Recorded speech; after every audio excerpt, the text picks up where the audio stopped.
Oh, okay. Check your mic again. Okay, mic check. 1, 2, 3, 4, 5, 6, 7, 8, 9, Okay, mine are good. Check 1, 2, 3, 4, 5. We both see that I am producing a level. Okay, in a heartbeat.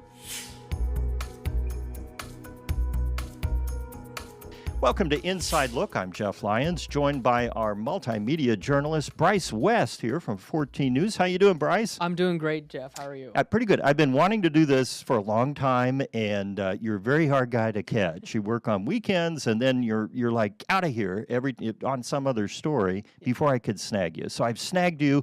You're it. This is your time to shine here on Inside Look. You got me. So first, take us through the Bryce West biography. Where'd you grow up? Where'd you go to school? That sort of thing. So I grew up in Olney, Illinois. It's about an hour and a half or so away from here. I graduated from Richland County High School, and I did a lot of. I was a part of the film club there, and so I made a lot of short films and stuff like that with them, and that's kind of how I really kind of got into media and stuff. Actually, making something myself. I also like to make my own videos at times, I would upload YouTube videos and stuff like that. And then, while I was in high school, we visited Wabash Valley College and toured their station there. They have a station there, News Channel 15, and I thought it was amazing. It was honestly, kind of a similar sort of environment to here, except it's more like a school setting. And so I went to Wabash Valley College after that and did a few programs for them, and then I transferred to USI to finish out my bachelor's in journalism, and I also got a bachelor's in radio and television. And then after that still wasn't enough, and so I went back and got my master's. And you got a master's too? I got a master's in strategic and organizational communication. I actually just graduated last semester, I guess the fall semester. Okay, and whenever it is, or was. I graduated in December 2025. Okay. and so and that's kind of my education background. Yeah, well, go back to high school, and full disclosure here, we recorded this podcast once, and Mr. Thumbs here, I didn't turn my mic on, and you were sparkling and brilliant, and I don't know what I was because I couldn't hear anything. So anyway, we both agree that the mics are on, and I see we're getting a level. Yeah. Being a master, you should have pointed that out to me. My bad. That's on me. But you were telling me in high school you did some films, right? And by film, I mean this is video. You're going out and everything. So talk about those films. Yeah, so it's actually kind of interesting. So I was also a part of the drama club. I did a lot of theater, and during the fall shows, a lot of times that we would have student led plays, and where the student would write the play, and then the students would be in the play. And a student named Emma Roark wrote a play called Crushed, and it's about this girl, and there's a car accident. It's kind of like a coming of age thing, but our film teacher took a look at the script and said, I think this is something that we can film and do as like a film. And so we did it. We shot it, and we edited it. We started it, and How long did that take to do? I mean, probably about. The entire process, maybe about 6 months. I was going to say, so are you out during school or after school or during the class, getting shots and scenes, or where do you find time to do that when you're a student? So we had a block where it was an extra extra block where it could either be a study hall, or we would do different activities and stuff like that. So a lot of times they do it during that time. Then we'd meet after school. A lot of the times we shot a lot during the summer, and so we would come in during the summer and do a lot of shoots and stuff like that. We were filming at students' houses, teachers' houses. Did you have to crash a car for this, or was it just implied? We did it off camera. Okay. I don't think the school wanted a car crash. No, they're always fuddy-duddies about that kind of stuff, aren't they?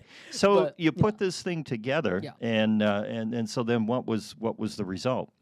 Yeah, so I mean, we got accepted. I can't remember the name of the film festival, but we got accepted into a film festival. We had a premiere at the school. We also did a film the year later called Paranormal Pencil. It was a horror film about this pencil, this demon. And you're talking just a pencil like Yeah, you would have in like your a backpack. number 2 Right. pencil, Okay. and a demon possesses this pencil, and it gets into the hands of a student, and the demon is kind of telling the girl to do things, and it's got special powers where she can erase her bullies from existence, or draw a little voodoo doll and do horrible things to classmates that were pretty mean to her, but still horrible Real things. wholesome story, right? Yeah. So, and you were telling me in podcast 1 that the pencil would write, but she'd Yeah, hold it would like write messages to her, and yeah. What did you think of the concept when you read it? Yeah. Did you think, well, I don't know if we're gonna? Hey, I was just happy to have a starring role. What was your role? You weren't the pencil, right? I was not the well, actually. I don't know. Well, so I played this character named Eli. He's kind of like the bumbling goofball friend, and I had a crush on the main character, who gets her hands on this pencil, and she starts committing these horrible things, and I'm kind of sitting there watching it, but I don't want to believe that my friend is doing this. And then by the end, because she could erase you. yeah, right. well, yeah, and so basically. At the end of the film, spoiler alert for Paranormal Pencil. Right. But at the end of the film, the pencil convinces her to say this incantation that had me and the pencil swap places. So you were replaced by a pencil. Yes, I by the end of the film, I'm inside of the pencil, and But for good. I would like to think that the Bryce West pencil would be a good pencil. yeah. I mean, who knows? I mean, unfortunately, we never got to make Paranormal Pencil 2. But there's always tomorrow. I mean, there's always a chance. Yes. I've been hoping for it for a while. Well, we got so many streaming services now. There's a constant hunger for new content out there, and that might play.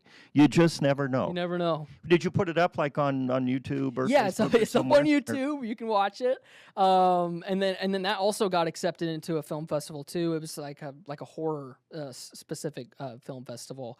And then it actually also aired on News Channel 15, where I was working at for a while I was at school there. Yeah. Yeah. So it sounds like then you were intending to do film then, right? Coming out of school. So then what was the next step? Yeah, well, unfortunately there's a shortage of film studios in Southern Illinois. Yeah, I haven't noticed one lately, Since the one closed at Oblong, there's just not anything going on. Can you imagine? Yeah. No, I can't. You been to Oblong? I have been to Oblong. I was in marching band. And yeah. They have a big marching band festival there. And so, but no, so whenever I was going like, okay, what do I want to go to school for? And, we don't really have any film schools nearby. And it's, I grew up, well enough, but it's not like we were rich or anything. So I wasn't going to be able to go to like a film school right. or anything like that. And so, like I kind of said earlier, I had toured at Wabash Valley. And I loved their studio there. They have a full-on, like, if you live in the market, you can turn on Channel 15 and it'll be on your cable. And, I was given, so much freedom there to just kind of make whatever. I created my first TV show whenever I was 18 years old. Yeah. It was called The Film Reel. It was a kind of a movie, TV news talk show where we would just talk about what's going on in movies and stuff like that because of course I love film and television. Did you invite Ted Haycraft to come up? Or I hadn't met him yet. You've not met Ted Haycraft? No, well, I hadn't at the time. At that point. At the time. I was going to say you couldn't miss, especially if you said Marvel anywhere in the building. He would. No, be I on have you. definitely met Ted now. We have talked about Marvel and comic books and all that. A very fun guy, but and so I had this idea for this show I wanted to make, and Kyle Peach, he's the lead instructor there. He's like, okay, make it. Yeah. So was this a weekly? It was a weekly. Okay. Yeah. Daily would be you couldn't possibly. There wouldn't be enough stuff to talk about probably, but So we did a weekly. It was a 30-minute program, and we would just kind of. I mean, like I had talking points. But it wasn't like, whenever I'm out in the studio, we have a teleprompter, I mean, we really were just kind of talking off the cuff, Yeah. for a half hour time slot. That's a lot of time to fill too. Yes. Even if you've got talking points in that, you got to be smooth. But you said you'd done theater, so you Yeah. at least kind of were adept at being in front of the camera, under the lights on Yeah. stage and everything. Then you went to L.A. You told me that, again, in podcast 1, Yep. the unreleased sequel, because there's no audio on it. But Right. anyway, how did that come about? Yeah, so whenever I had, I was still at Wabash Valley at the time, and I had started working for this entertainment news website called the Illuminati. And so it's kind of a fun play on words with the Illuminati and nerd, Yeah. because we talk about like nerd pop culture kind of stuff. And so I started writing for them, like kind of writing like movie reviews or feature stories and stuff like that. And they're based out of they were based out of Los Angeles, and so I had like all those connections out there. And so eventually, and Los Angeles and Hollywood, so that I finally had kind of found my way in there. And so I had the opportunity. A couple of people I worked with had a room open in the apartment that they were staying in, and we're just like, can we make this work? And I said, I think I can. And so we literally put everything I owned into my tiny 2011 Kia Forte and drove all the way. Changing the oil first. Yes, all the way to but Los you made the great Angeles. American road trip then. Yeah. I mean, this is part of you. I would love to do that at some point. So you get to California. What did your folks think, by the way, that you were going out there? Were they supportive, or were they? They were very supportive, okay. but nervous. Yeah. Well, yeah. Who wouldn't be? Yes. Because it was a huge risk, and and there wasn't. Like I said, I was working for that website for a while, but it wasn't exactly, I wasn't making all kinds of money Right. on it. It wasn't sustaining, so to Yes, speak. yes, especially not Right. in the Los Angeles area. And so, like, I was having to, find different things. I was driving for Uber for a little bit. I was able to get onto a few different productions. I did a short film for the 48-hour film festival, and if you're not familiar with that, it's literally you write, film, edit, complete a short film in 48 hours. And so you have to come up with the idea Yes. too, which Yes. might be the first 36 hours, right? yeah, like we don't even know our prompt until second one, How do you round up people to put a film together in 48 hours? Yeah, I mean, I knew a film director, a local film director actually. He's based out of Sumner, and he knew some people in L.A. while I was out there, and it kind of connected me with them. Sure. And it's just kind of like a community, like people do it every year, and a lot of Right. the times they'll have the same crew. Okay. Every So share year. resources. Yeah, like they'll collaborate on like same projects and stuff like that. But yeah, so I did that. That was an experience. I'm to sure say it the least. was. Did you revive the pencil thing, or No, that's out? no, we didn't do it. It was like a talent show, but it was another horror thing. But if you didn't do your talent good enough, then you died. Or something like that. Not unlike what happens around here, right? We die every day. Yeah, it was like a game show. I think it was Yeah. kind of a play on like some of like the Squid Games or like Mr. Beast challenges and stuff like that. Right. Just like shot in 48 hours. And so I did that, and I also was a production assistant on a Food Network show, 24 and 24, which is a 24-hour competition, but you're filming an entire season of television in 24 hours. Yeah. So I guess I did a lot of stuff in like real short periods of time. Exactly. Yeah. Well, that kind of I sets never you up. made that connection until right It now. sets you up for this, where you something Yeah. happens, you go out, and a couple hours later, you have to have something to put on the air or online. What you think about L.A.? People out there in general. Yeah, What was your impression? I mean, you're a Midwesterner. My sister lived in L.A. for a period of time. My college friends were out there. I was out there from time to time. And there's something different about people in California, and they always can pick us out. I guess we're the rubes from the Midwest, but I don't want to say, because that's generalization. People are kind of not superficial, maybe not phony, Yeah. but there's a real premium placed on, who you know, and a lot of Yes. name dropping in that. Yes. Where like Yeah.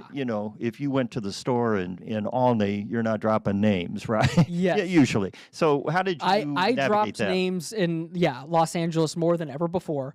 But yeah, I mean, it was kind of, it's tough because it is all about who you know, because there are so many people out there that you just kind of get drowned out.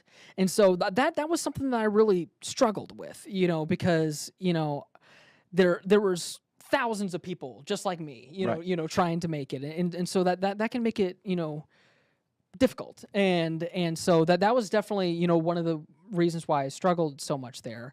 And then, but also, I just missed home. Yeah. I'm really close with my family, and being thousands of miles away, it's not something that I had really ever done before, and that was quite the leap. Yeah. And so yeah, I mean, at a certain point, I'm just like, I really would just like to Yeah. come back. And the weather's great, except for weather the mudslide season and the and then fires.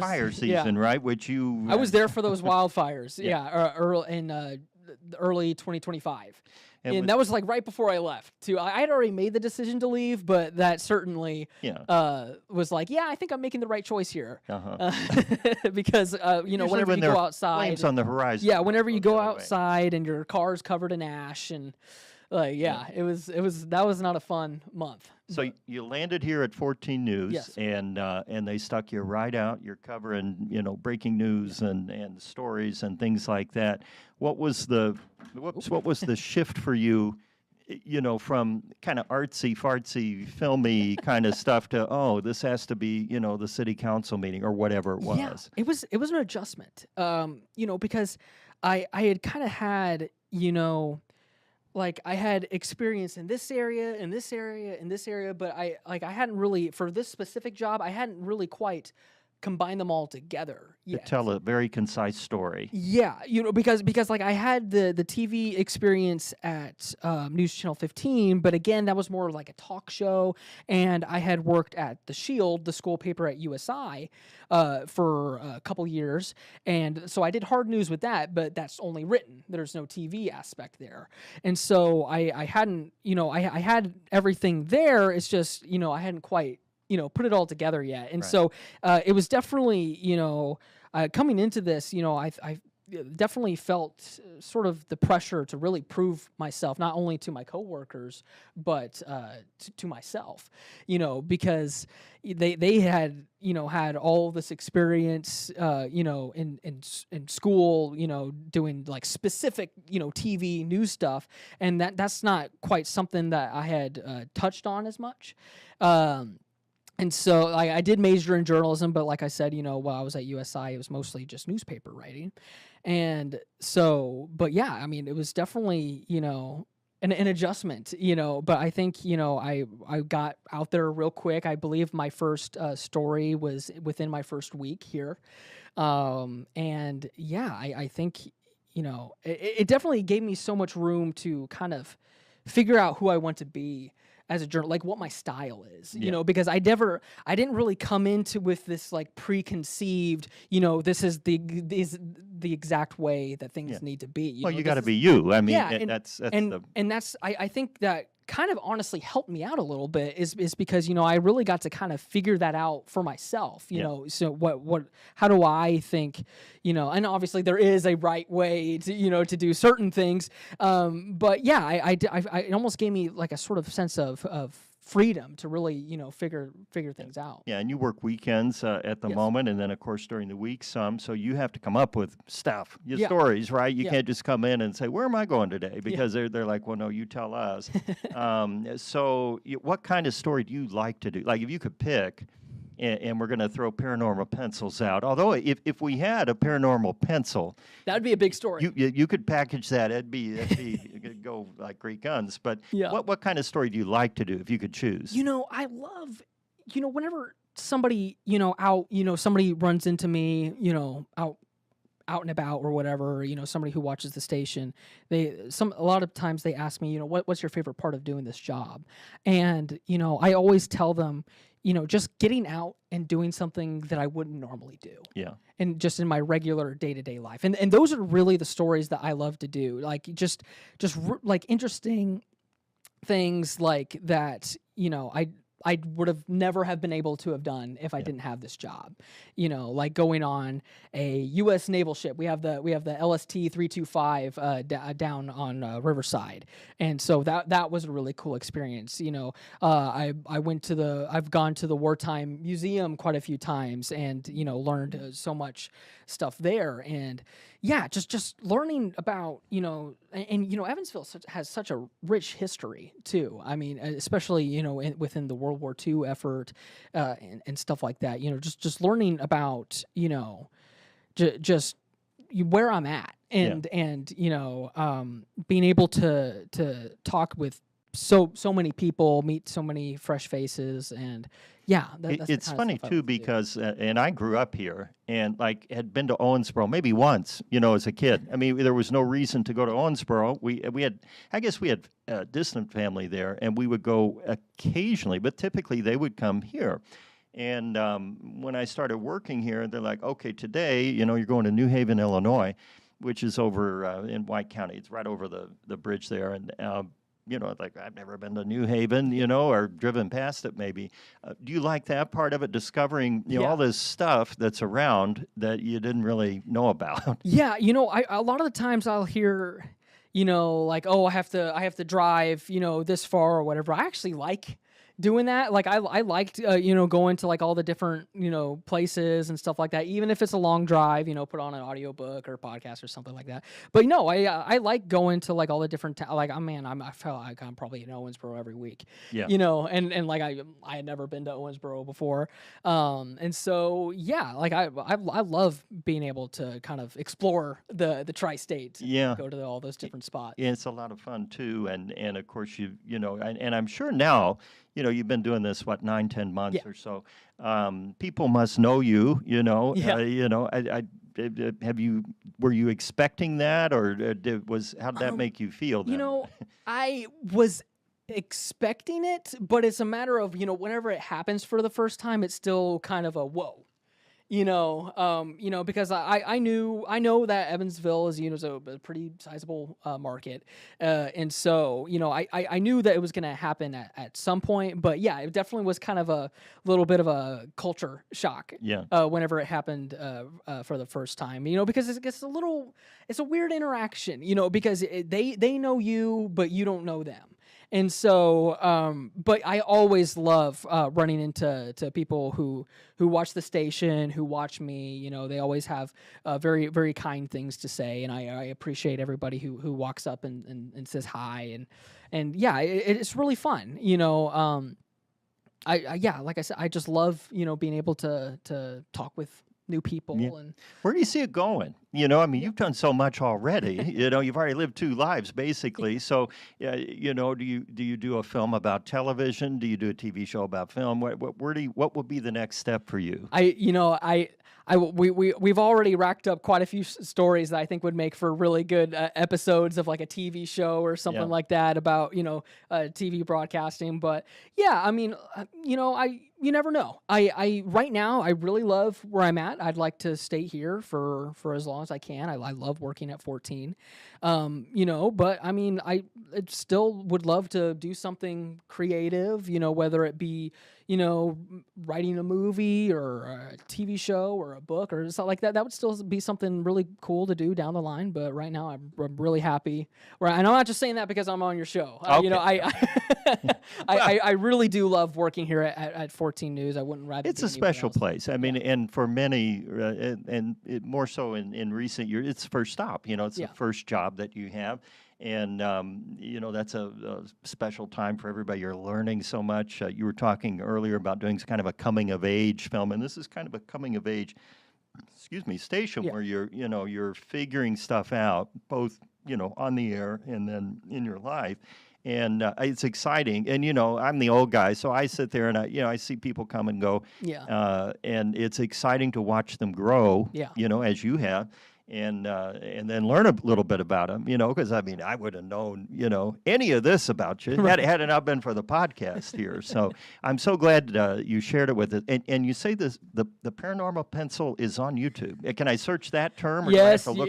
Is you it under can. some cipher? Yeah, I don't think it's under a cipher. It came out in 2017. So the upload, because they did my film teacher did another version at another school before. Okay. So I'm in the 2017 version. Okay. All right. You got to make sure you have the right one. Yes. Right. Yes. And then there'll be a prequel and a all that stuff if the franchise comes back. Man, I've been pitching it for years. Okay. to do another one. Deaf ears around here maybe, but you still got to know people. So, yeah. Okay. Bryce West, thanks so much for doing this again. Yes. And we'll do a third one if this one flamed out as well. All right. I think everything looks like it's working right now. All So right. I really appreciate your time, Bryce.